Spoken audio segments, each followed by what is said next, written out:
Bueno, muy bien, y cuando son Marquinhos, 8:30, ¿no? Y 29 para ser precisos.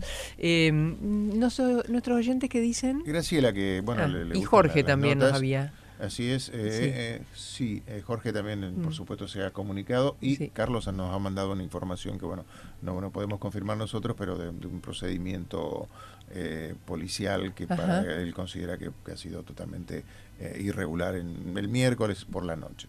Ajá. Seguramente aparecerá ya más desarrollado en los medios. Ajá, pero Ojalá, puede ¿no? ser que Sí. Carlos haya sido testigo de todo Sí, eso, y ¿no? bueno, y también aguardamos la confirmación del estado del Ay, policía sí, baleado ayer en sí, sí. este Que está hecho. gravísimo. Sí, está muy grave en esta salidera en la zona oeste de la ciudad de Sí. Rosario. Bueno, no quiero demorarla. Acá en el centro también hubo ayer, antes de ayer, también un peatón en una disparaban dos personas que habían robado en una moto y atropellaron a un peatón, y el peatón estaba también bastante grave, ¿no? En Córdoba y Maipú me parece que fue esto. Bueno, cambio por un minuto de tema y vamos al encuentro de Lizzy Rodenas, que bueno, con cierta asiduidad, no tenemos un esquema rígido de tiempos, pero sí la consultamos con un título que pusimos. También a veces nos vamos por otros temas que hacen a la historia nuestra, pero en general Lizzy Rodenas nos trae historias sobre mujeres, ¿no? Ella es historiadora, docente, escritora y autora por ahora del libro Yo soy Artigas, pero está escribiendo otro más. Hola Lizzy, ¿cómo estás? Buenos días. Buen día, María. ¿Cómo están ustedes? ¿Por qué sos mezquina? Diría el doctor Barcia. Dice que hay que decir buenos días. Es verdad, buenos días, buenos días. Siempre, Acá siempre. veo desde mi ventana que hay sol, Sí. Entonces, bueno, es un día para disfrutarlo, Claro, ¿no? Que se para asoma pluralizarlo.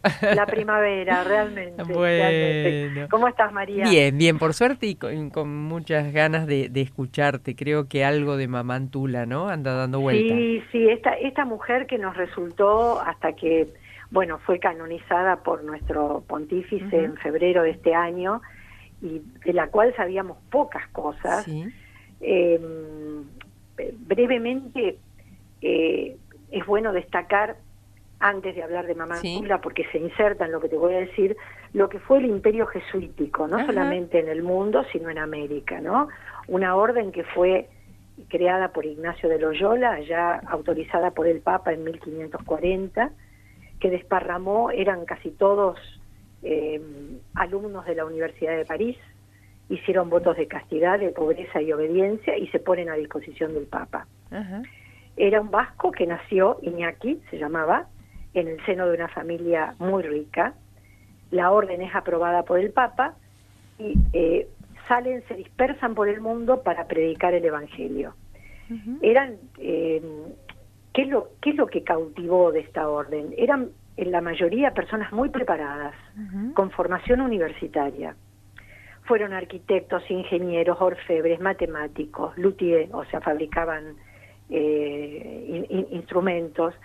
Construyeron una sólida red de escuelas, colegios y universidades en todo el mundo. Llegaron a América en 1519 a Brasil, a San Salvador de Bahía, a Perú unos años más tarde y a Córdoba, nuestra Córdoba, en 1589. Ese fue el centro de la evangelización jesuítica en nuestra tierra. Como vos sabés, fundan la Universidad de Córdoba, que es la más antigua de nuestras tierras. Y fundan los pueblos misioneros. ¿Qué fueron los pueblos misioneros o las reducciones? Fueron pueblos donde los aborígenes convivían con los sacerdotes, tenían autonomía para gobernarse, se prohibía el acceso a las reducciones a externos y se garantizaba a los nativos que nunca caerían en manos de los encomenderos y esclavistas. Claro. Bajo la influencia de la Compañía de Jesús, los nativos quedaban protegidos. Eran hombres de Dios, pero tenían conocimiento de lo terrenal. ¿Qué fue lo original de los jesuitas? Quisieron penetrar en otras culturas no para dominarlas, en este caso las culturas aborígenes, sino para establecer un puente entre ellos, para un diálogo entre culturas. Los nativos fueron profundamente respetados por los padres. ¿Cómo aparece María Antonia de la Paz y Figueroa en este contexto? Sí. María Antonia nace en 1713 en Santiago del Estero. Todavía no se había fundado el Virreinato del Río de la Plata, pertenecíamos a la gobernación de Tucumán, y nace en el seno de una familia rica. El padre fue un alcalde de segundo voto, un poderoso encomendero, un hombre rico, tuvo 3 hermanos, o sea que ella conoce desde chica, acompaña a su padre al trato con los aborígenes, y conoce desde chica el martirio de los aborígenes encomendados. ¿Qué era una encomienda? Una encomienda era una institución que viene del medioevo español. La corona le otorgaba un derecho a un particular, el monopolio de los trabajadores temporales a un grupo de indígenas que eran, digamos con todas las letras, eran realmente explotados. Era cruel la situación de la encomendera. Por eso se contrasta con lo que fueron los pueblos misioneros, donde los aborígenes, por supuesto, tenían una disciplina interna, pero eran tratados como seres humanos.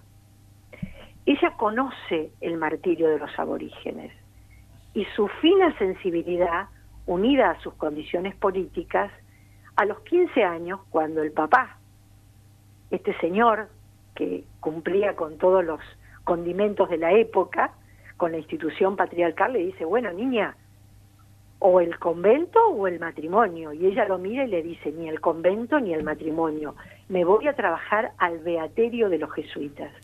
¿Qué era el beaterio? Era un lugar donde las mujeres piadosas, generalmente de alta sociedad, iban en auxilio de los más vulnerables. Esto provoca una conmoción en su familia, porque el padre reacciona de la peor manera y la echa de su casa. Ella, sin embargo, se va a trabajar al beaterio de los jesuitas. Se sabe bastante poco de esta etapa familiar de ella, cómo continuó la relación con su familia. La cuestión es que ella rompe con la familia, para decirlo para los que me están escuchando, rompe con la familia y se va a hacer tarea social. Claro. Bueno, háblame de feminismo, ¿no? Sí. Háblame de feminismo. En 1767, cuando los jesuitas son expulsados, estuvieron casi 150 años en América. Es una orden, bueno, nuestro Papa es jesuita, es una cosa seria ser jesuita, digamos, es importante, es intenso ser jesuita.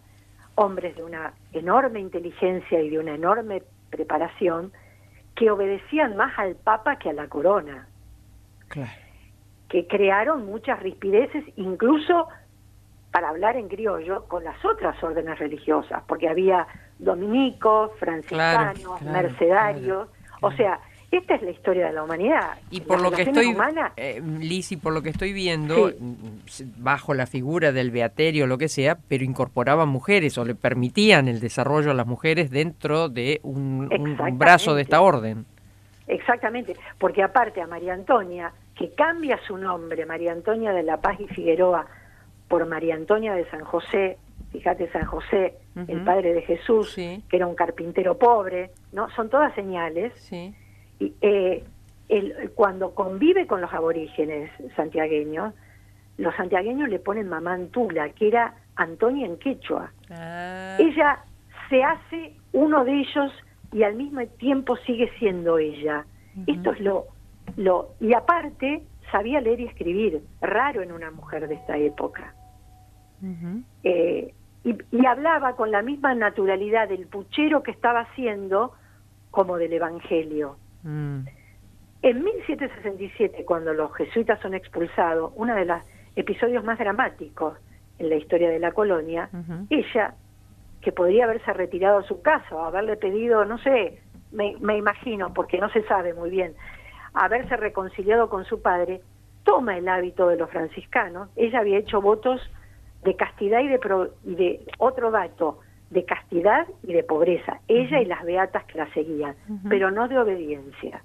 No era obediente, obedecía sus propias convicciones ¿Y qué hace? Recorre descalza con sus discípulas todo el noroeste argentino y luego llega a Buenos Aires, donde es rechazada por la alta sociedad porteña. Vos sabés que es un gran interrogante, ¿cómo hizo para convencer al virrey Bertis de instalarse en Buenos Aires? Fíjate la convicción de esta mujer,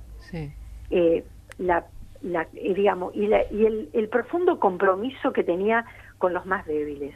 ¿Qué habían hecho los padres jesuitas desde su creación, desde 1540?